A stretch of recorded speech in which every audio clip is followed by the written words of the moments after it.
Party के राष्ट्रीय अध्यक्ष आदरणीय श्री जेपी नड्डा जी का, गृह मंत्री आदरणीय श्री अमित शाह जी का, कि उन्होंने मिलकर ये चुनाव को अपने हाथों में लिया, कमान ली, धुआंधार प्रचार किया, कार्यकर्ताओं का मनोबल बढ़ाया, तो ये सभी की जीत है। परवेश जी, ये बताइए पहली प्राथमिकता क्या होगी? देखिए, हमारी तो पहली प्राथमिकता में यहाँ की महिलाओं को 2500 रुपये का हमने वायदा किया है। हमने सारे करप्शन के ऊपर में SIT का गठन करने की बात करी थी।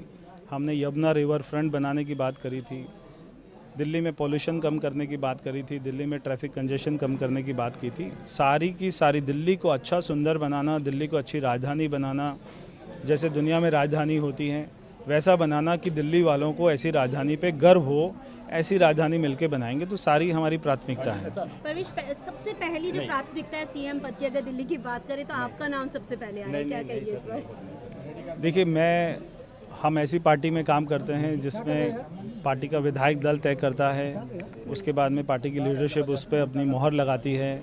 तो जो पार्टी का निर्णय होगा वो सबको मंजूर होगा। सर,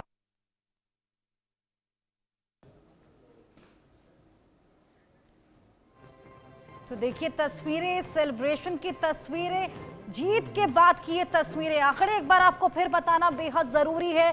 किसके खाते में कितनी कितनी सीटें गई हैं? बीजेपी के खाते में 48 सीटें, और अब कहीं ना कहीं ये आंकड़े स्थिर होते हुए नजर आ रहे हैं। आपके खाते में 22 सीटें। कांग्रेस इस बार भी नाकाम नजर आ रही है खाता खोलने में। जो अन्य हैं उनके खाते में भी 0 ही सीट यहां पर नजर आ रही हैं। कांग्रेस के पास एक बहुत बड़ा चैलेंज था कि कम से कम इस बार खाता तो खोले, लेकिन इस बार भी नाकाम।